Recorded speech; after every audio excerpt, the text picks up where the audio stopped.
with Molly Mcnett and Daniel Libman, who are both super award-winning, super accomplished, and have had loads of prizes between them. Molly has a book out called One Dog Happy, a collection of short stories, right? They're both professors at Northern Illinois University. And, Illinois Arts Council grant for prose from Daniel. Pushcart Prize, no less. Paris Review. I'm just going to reel off these, impressive things to you. And also they're both involved with the Fifth Wednesday Journal, which is one of the up-and-coming journals locally bred in Lisle. One of our ex-members, Vern Miller, and his wife, his lovely wife, is here tonight. But we're not here to talk about the Fifth Wednesday Journal. We're here to welcome Daniel Libman and Molly Mcnett. His spelling is really bad, and his grammar's all over the place. Yeah, okay. He needs a lot of help. Dr. Eubanks' brother is here. Okay, all right. Or something, Yeah. which I get touchy about, but he's always right. So. Okay. So this is about marriages and bike riding. It's called Tandem. The moon was orange the evening he got back, and he whistled absently while wrestling his bicycle down from the car roof. He heaved it over his head and left it to dangle upside down like a bat in the garage. Then he took a beer into the shower with him and drank it down while a week's worth of street dust and chain grease washed into the drain.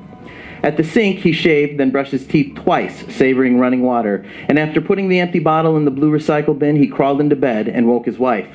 "I had an epiphany," he said into the darkness, feeling his way into his groove next to her body. "I'm sorry I've been so mad for so long, keeping my anger inside, but I've let it all go now, and everything's going to be different." She thought, he thinks he keeps his anger inside, but slid over to make room for him. She reshifted her battery of pillows, fluffy dark under her head, pink feathers clutched tightly against her stomach, a third prop between her knees, and then she took his hand from her breast. "Sounds like you had a peak experience," she said, curling his finger into her fist. "No pun intended on peak. It'll pass within a day or two, and you'll go back to being exactly the same person you were before you left. I'm happy you're back."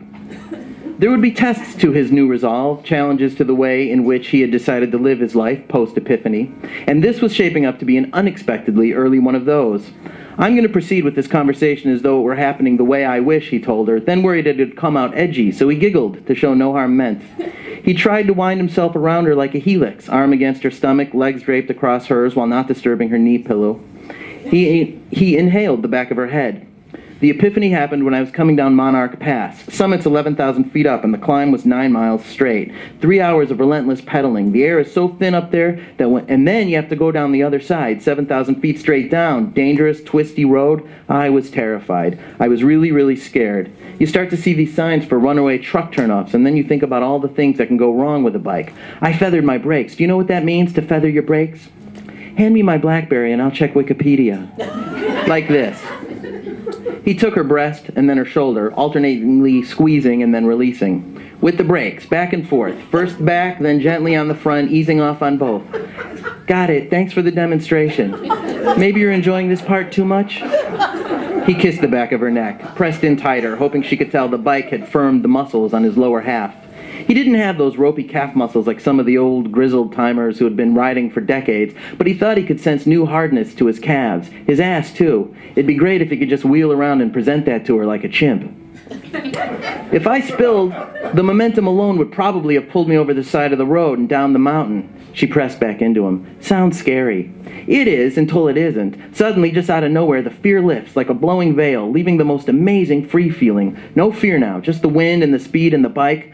I started to describe the feeling to myself in my head so I could remember them. The feeling of being connected to something way out of proportion to my own size. And I thought, this is like riding a broomstick. Now, of course, I've never ridden a broomstick. No one has.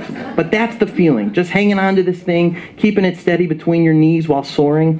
I kept narrating the descent to myself so I could remember later, being able to describe coming down Monarch, because the most important thing in the world to me was remembering. The only thing, and I wanted to be able to share it with you. And then suddenly, and he felt the familiar moisturing in the corner of his eyes that this part of the story is always brought. It didn't seem to matter if he was telling it in the campground or at the beer garden or even just in his head practicing. If the lights had been on, she could have seen the emotion in his face. Suddenly, epiphany. I realized that I couldn't keep it. The ride would be over when the ride was over. The elation would be gone. I couldn't go back up and do it again. I couldn't slow it down. And I knew I wasn't even going to remember it again. Not really. His voice had slowed and halted a few times, and he wasn't even forcing it. Her throat tightened a little. They were sharing the moment now, his retelling of the epiphany, and she kissed his fingers laced in hers. I was descending Monarch right then on my bicycle. It was happening, but I understood the experience wasn't mine to keep. I started to cry, tell the truth, but I held back because at that speed you can't take your hands off the handlebars long enough to wipe eyes. I understood that you get a moment and then it's gone.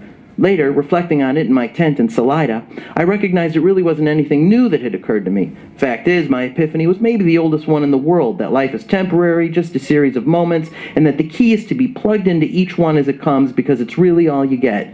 Take pleasure in what's happening as it happens. Don't look ahead for something that might be. Don't look back at what was. Somehow, coming down Monarch, those cliches became real. I see what you mean, she said. Arriving at those ideas in that way is different from just reading it in a self-help book. I can see how you might feel changed about it. I just feel really good about everything, about you and about us. I feel really close to you. I'm going to skip this part. All right. They clung to each other for a little while until his drifting body released her tangle of limbs back into the ether. His own legs felt rubbery in dream state, as though still clipped into the pedals, as though pounding over switchbacks, left, then right, then left. I'm not mad at you anymore, he mumbled into the dark, not certain if she was awake. I've got something else to tell you, but I'll tell you later. I'm not mad anymore. He reached across the bed for her, worried suddenly that she had gotten up to use the bathroom and not returned or gotten a drink and just disappeared. His arms stretched through an obstacle course of pillows and comforters, stretching like taffy, fingers reaching for her. He waited for breakfast the next morning to tell her the rest of it. It solves all our problems, he told her over the magazine she was hunkered behind. I saw lots of couples on the brace riding them. Nothing can come between a couple on a tandem bike. She smiled kindly. Nothing's going to come between us. Her narrow cheater glasses perched forward on her nose. And on a tandem, nothing can. Hey, what are you eating? His tone startled her, and she paused before holding open her palm. It's an energy bar, she said. Oh, no, he said. Cycloblasts are only for riders. I have a bike. I ride. He snorted. Look, when we get the tandem and you're out on the road, then you can eat a cycloblast. I don't want to ride a tandem bike. Well, you don't eat a cycloblast just to go teach kindergarten. What, are you going to bonk out getting the kids to line up single file? She folded away her magazine and took another bite. Her bike was he pressed closer. When was the last time you rode your bike anyway?